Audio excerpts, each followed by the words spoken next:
Yan, welcome sa Bentek. Bago tayo magsimula, paki-follow ang ating FB page. Paki-subscribe na rin yung ating main channel, no, yung Bentek, at yung ating second channel na Bentek DIY.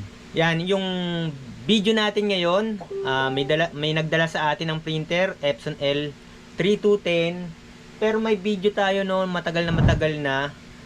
Same issue din to. Pangit yung kulay, yung nag-iba yung kulay, may missing color, may nawawalang kulay. So parang uulitin lang din natin to, pero sa Epson L3210. Yung dating ginawa ko kasi ay sa Epson L3110 ata, no? Ito yung ating yan. So parang ganun din yung gagawin natin kasi medyo alam nyo naman yung channel ko. Marami ring nakakapansin, no? Meron tayong medyo madumi yung video natin dati, no? Medyo unprofessional, no? Medyo sikapin nating mabago yung ating video, no, na mas malinis yung dating yan. Siguro kung sakaling baka improve natin din tong ating working area kasi kung titingnan nyo ito yung working area ko, talagang maliit lang tsaka masikip yan, kaya wala talaga akong na para dito talaga sa mga printer tsaka sa paggawa ko. Kasi nandito rin yung mga gamit namin tsaka gamit ng anak ko. Tapos minsan dito pa ako nagpiprint. Yan kaya talagang magulo. Yan yung mga gamit ko. Yan, pagpasensyaan nyo na lang kasi ang tinuturo ko naman dito yung idea, wag nyo namang eksakto, na gayahin kung ano man yung nakita nyo na hindi maganda, marumi yung pagkakagawa. Yan, at least meron kayong idea. Pero hopefully ma-improve pa natin yung ating video. Dahil check muna natin tong printer kung ano yung problema. Kasi sabi lang kasi may kulay daw na ilang beses na hined clean. Ganun pa rin yung problema, So natatakot daw siyang gayahin yung ginagawa ko dun sa ating YT. So i-test muna natin kung ano yung nawawala.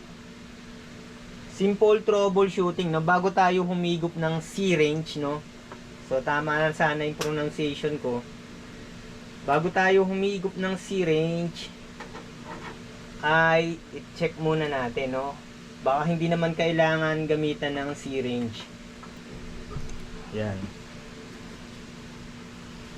So usually yung mga ganitong modelo, L3110, L3210, L3150, L3250, L25290, L32116, L1210, L1110. Basta yung magkakamukha na printer, same lang yung structure. Tsaka same lang yung printer head niyan. Kahit nga yung L121 at tsaka yung previous model na L130, L360, yan, halos parehas lang yan ng printer head. So usually dito sa ganitong modelo na may tornilyo yan dito tsaka dito. So dito ang tornilyo na lang isa, Ay check muna pala natin kung ano yung kulay na nawawala. Wala natin ng bond paper. Nawawala yung dito sa likod.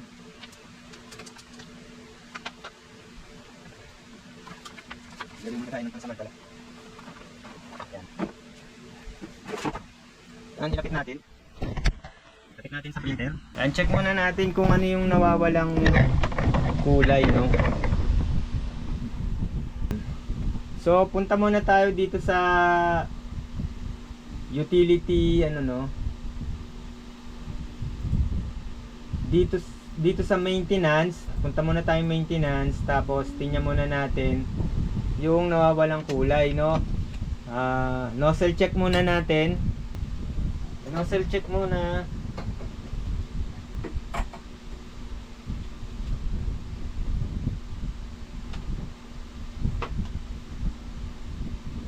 Yan, nozzle check muna mga ka-printing.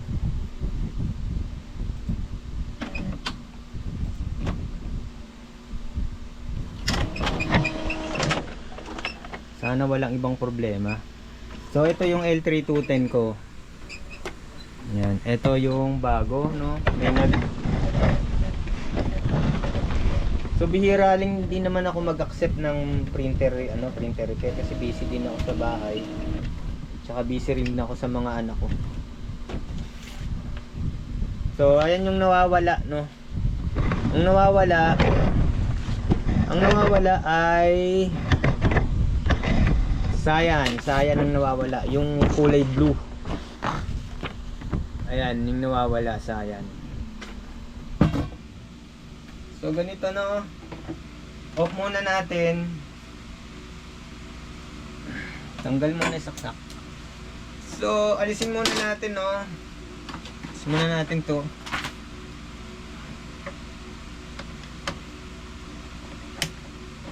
Angat lang yung scanner unit.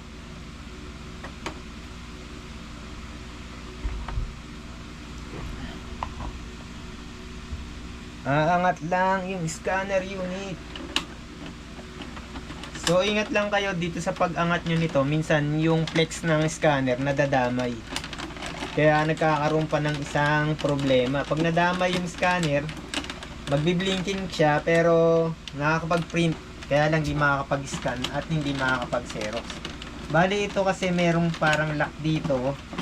Yan, dapat maano nyo. Yan, para maangat. Pero ingat na lang din, no. Kasi mas lagyan dito ng patong, no. Minsan kumakalas yan. Kumakalas yung scanner, no. Kaya ingat din, no. Yan. So, ang gawin, i-on muna yung printer, no, para tong head mapunta sa gitna. Tapos patayin. Para maigalaw to, no. Yan, naigalaw na. Then pag naigalaw na yan,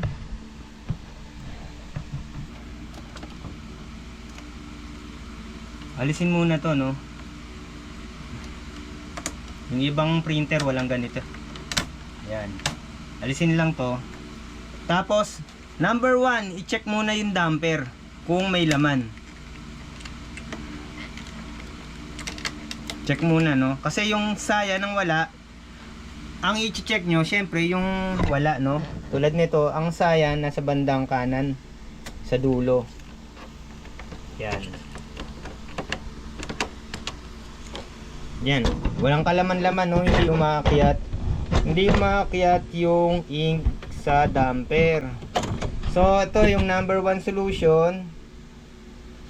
Higupin ang syringe.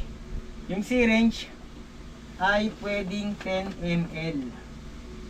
10 ml. Ito mas yan. So igupin muna number 1.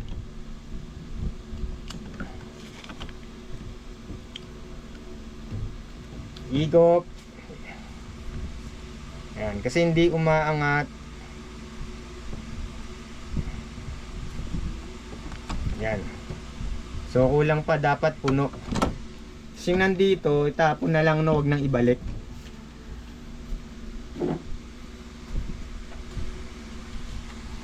Igo pa uli hanggang sa mapuno.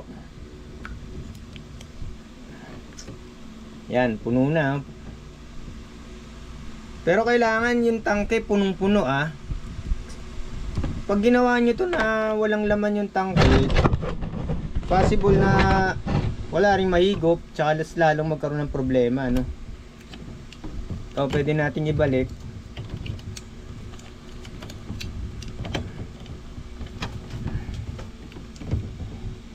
Ganda sana kung may guwantes, no? Kasi pag kumalikot ka ng printer, siguradong madudumihan yung kamay mo. Tapos ang hirap pang maalis ng ink sa kamay. Tsaka mas professional yung dating na pag nakagwantes. Kaya lang sa case ko ngayon wala akong gwantes. Kaya ganito na lang. Yan. Then hindi pa okay yan, no? I-on muna yung printer. I-on muna, no? i-on muna yung printer. Dito kasi yung ano, ayan, naka-on. Tapos i-on natin dito, nag-on na. So gagalaw yung printer head.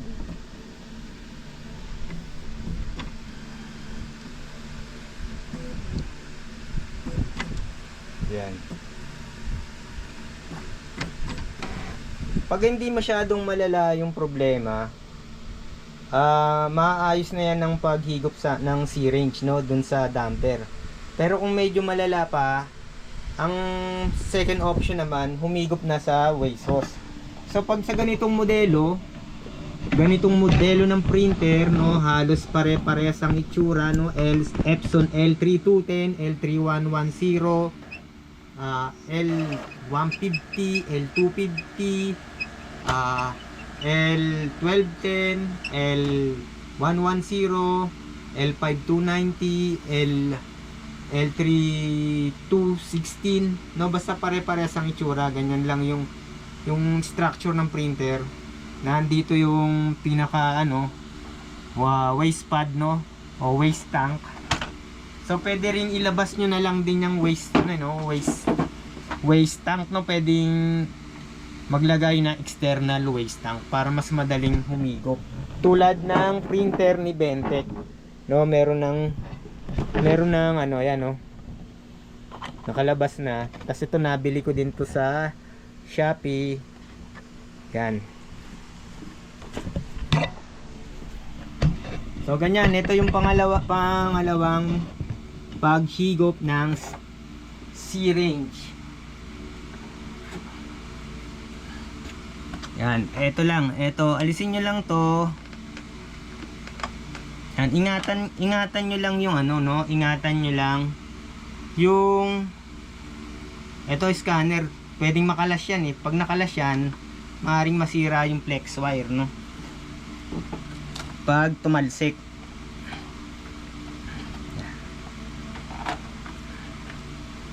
Mas maganda talaga kung nailabas na yung waste hose, no. Then dito naman ang higop. Yan. Dito naman ang higop.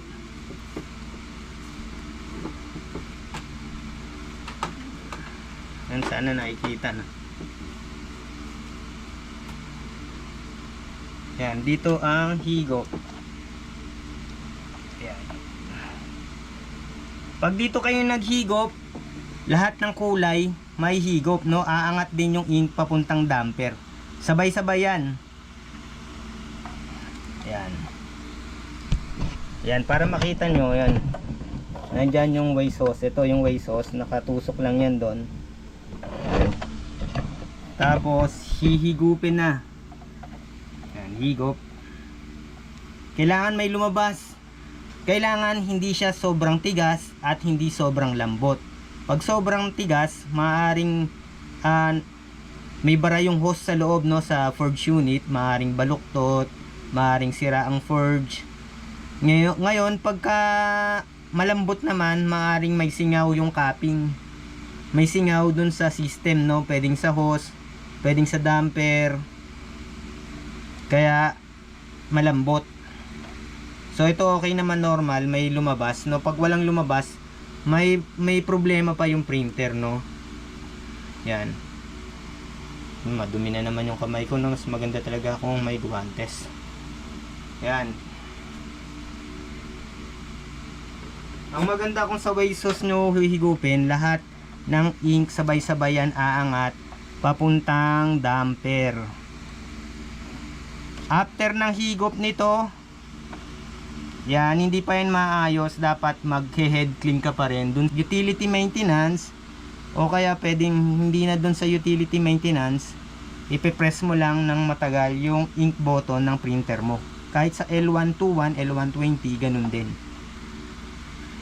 Ingat lang, no, kasi ito pag tumalsik tong scanner unit, maaaring masira yung flex wire, mas lalong magkaroon ng problema yung printer. So dapat maibalik ng maayos tong hose Kasi kung hindi nyo na ibalik ng maayos niyan, kakalat lang yung mga waste ink dito sa loob ng printer na maaaring makadamage ng iba pang parts. Pag hindi gumana tong ganitong option, no, may malalang problema yung printer. Maaaring kailangan nyo na magpalit ng printer head. Ayan. Ang printer head nito same lang L120, same ng L121, L32T, L3110, L3150, L3250. Pare-parehas yan. Pare-parehas ng printer head. Dumumi na yung kamay ko. Then after nyan, nga sinabi ko i-on na, hindi pa yan okay. Kailangan nyo pang mag head clean sa utility maintenance or i-press nyo ng matagal yung ink button. So kailangan tapusin nyo yung video, no, kasi kung puputulin nyo yung video, maaring may ma-skip kayo na steps. Tapos magtatanong kayo dyan sa baba, baka hindi nyo na, panoodin nyo muna yung video. Sumasagot naman din ako kung sakaling mag-comment kayo. Then i-on na natin.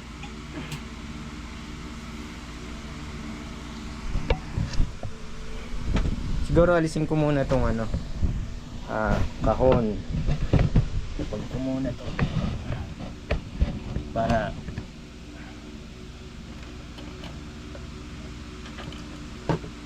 nakaangat lang. Yun na yung printer, no? Yun na natin yung printer.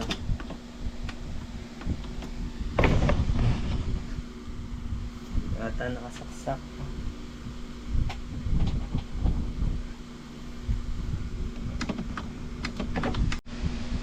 Yan, so naka-on na uli.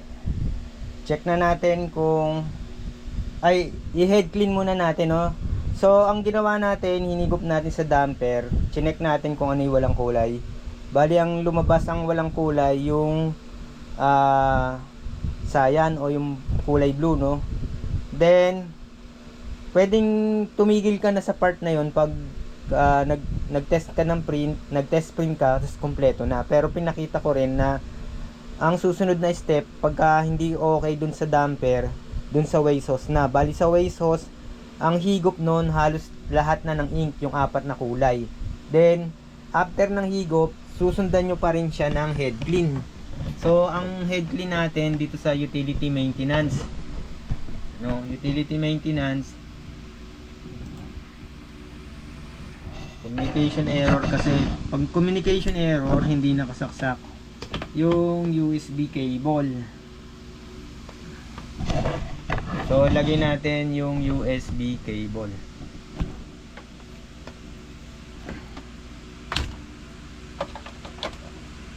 Yung USB cable. Then, head clean.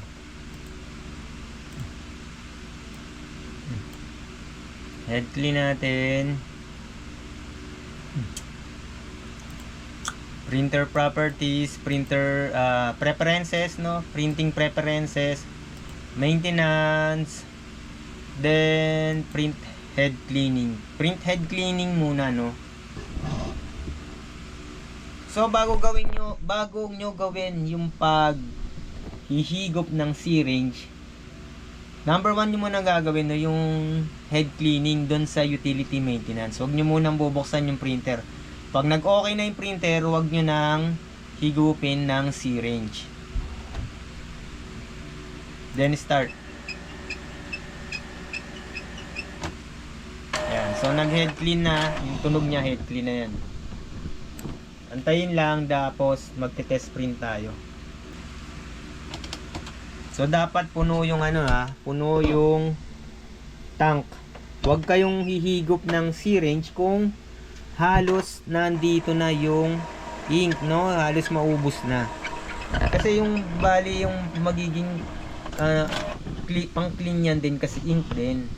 Kaya kailangan puno yung tangke. Pag pine-perform nyo yung ganitong pagre-repair o pagto-troubleshoot. Yan, yung mga ingay na yan, no, maganda rin meron kayong yung printer grasa para yung mga dinadaan ng printer head, no, yung printer carriage, no, medyo smooth, no, pati yung mga gear. May nabibili niyan, no, printer grasa.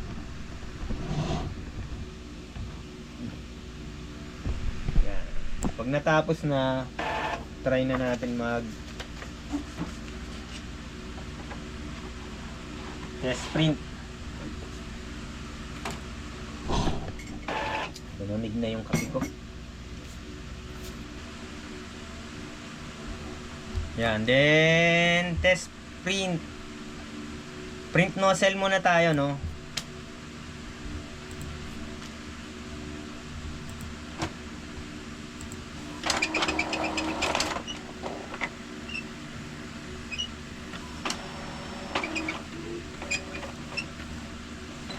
Sana lumabas na yung saya, no.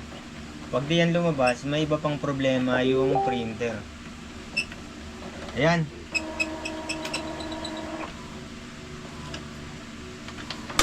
Ayan. Ayan.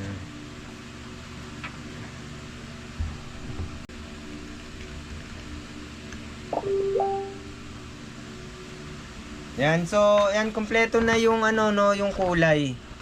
Kompleto na yung kulay. Pag hindi pa malala yung problema ng printer, gagana yung ganitong method. Pero kung ginawa nyo na to at wala pa, no, eto na yung paggamit ng tawag dito ng cleaning solution, no, yung bubuga-bugahan nyo. Pero kung hindi nyo alam yung gagawin nyo, mas maganda kung dalhin nyo na lang sa tech. Baka kailangan ng palitan yung printer head, kasi ang dami kayong effort na masasayang dyan kung talagang sira naman yung printer head. At alam nyo naman sa sarili ninyo na halos bugbog yung printer ninyo, no? Kasi wala namang printer na forever, kahit gaano pa yan ka-maintain, no? Yan, di baling pangit-pangit yung itsura niyan sa labas, no? Basta okay yung printer head, walang problema yan.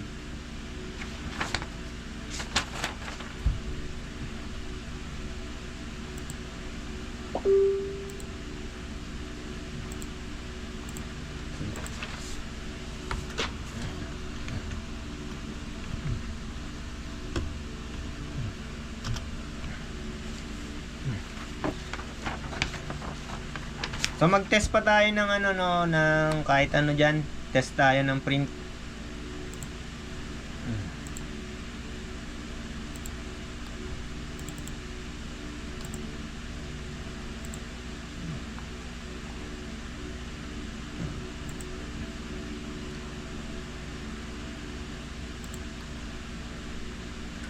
So mag-print tayo, no. Saan ko kaya pag dinouble click ko, pupunta sa Photoshop. So print na lang tayo dito sa Photoshop. Print natin sa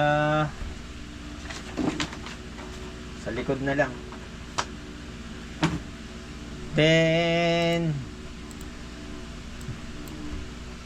8.5 by 11, 300 resolution, create. Pasensyaan nyo na kung haba yung video. Kaya na lang natin ng konti. Then i-mode natin si MYK, don't flatten. Then i-print na natin for testing.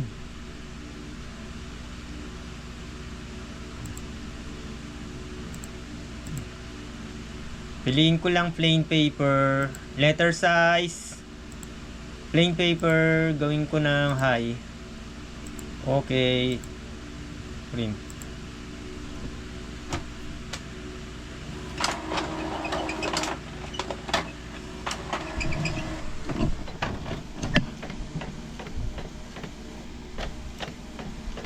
Basta kumpleto yung kulay niya, no, maganda yung print out na lalabas.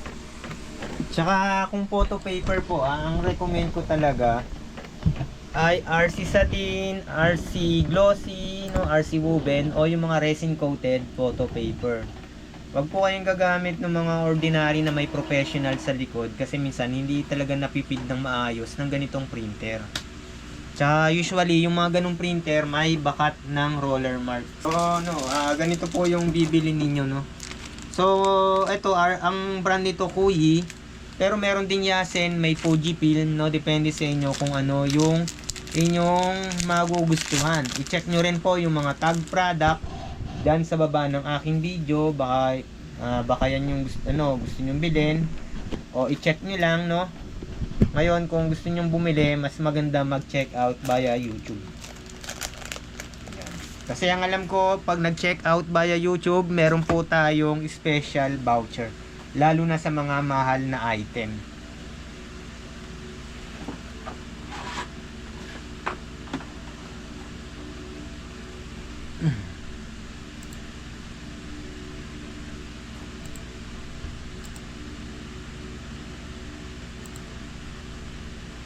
Yan, try natin sa photo, no? Print natin sa photo.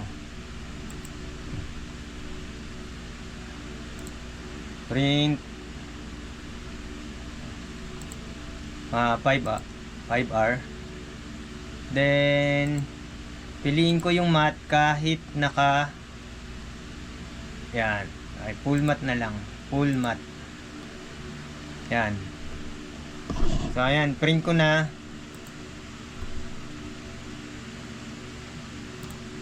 Yan.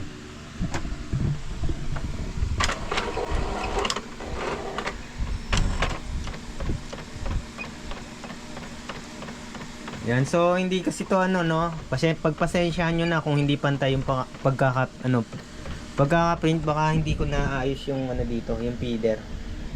Yan, pero importante okay na yung kulay. Yan. Okay na yung kulay niya. Kasi ito naman yung talagang ituturo natin sa video nito, no? Kasi ito, pangit yung kulay, walang sayan. So naayos na natin. Yung itong medyo hindi nag-center, baka ang problema ay yung pag-feed ko dito.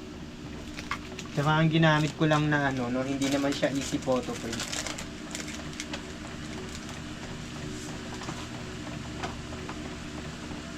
Hindi nga, maluwag yung di pantay. Yan. Try natin sa settings ng glossy, no? RC satin pa rin yan. Pero ito ay glossy ang settings natin, no? Glossy, premium glossy. Enter. Ito matte yung settings niya, no. Pagpasensyaan nyo na yung malaking dito kasi hindi masyadong na-feed ng maayos. Pero kita nyo naman ang ganda ng kulay. RC satin yan, no. RC satin. Yan, medyo siguro naanuhan ng ink yung likod ng roller. Yan. Pero wala kang makikitang yan, no, roller marks. Ang ganda ng kulay, oh. Ayun, settings nun, glossy. Itong settings nitong unang lumabas ay matte. Pagpasensyaan nyo na, mahaba yung ating video. Ayan, pantay na yung border. Tsaka hindi ito naka-bypass sa L3A2, no. Kaya hindi kayang mag-borderless ng 5R na buo. Pero once na bypass nyo to sa L3A2, makakapag-print na kayo ng 5R o 5x7 tsaka ng A4 na borderless. So may video rin tayo dyan. Pakitingnan yung end screen, pakitingnan yung comment section, yung video description. Naglalagay ako ng mga related video.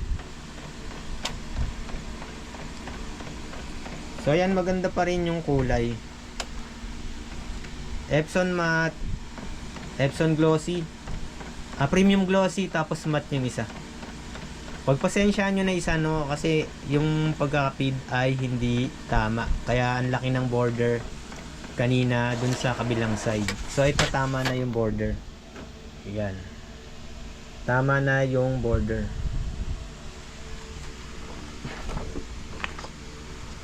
Yan. So, eksperimentuhan nyo lang yan, no? Kung ano yung best settings para sa inyo. Kasi mura lang naman yung one pack na ito, no? Ng photo paper, no? Tsaka, huwag kayong manghinayang na mag-test, no? Kahit makaubos kayo ng isa nyan. At least sa susunod, alam nyo na yung best setting na gagawin nyo, no? Na gagamitin nyo na kung bini-business nyo, kung i-offer nyo dun sa mga client ninyo, mas magagandahan sila. Ngayon sa mga hobbies naman, gusto ninyong ano, no, for memories lang, no, ilalagay nyo sa album, no, sa ano, photo frame, no, alam nyo na rin yung best settings, no. Huwag kayong manghihinayang kasi kaalaman yan. Kahit makasayang kayo ng photo paper, mura lang yan compare sa malalaman ninyo, no, sa kaalaman na matututunan ninyo. So yun lang po mga mga subscriber natin diyan.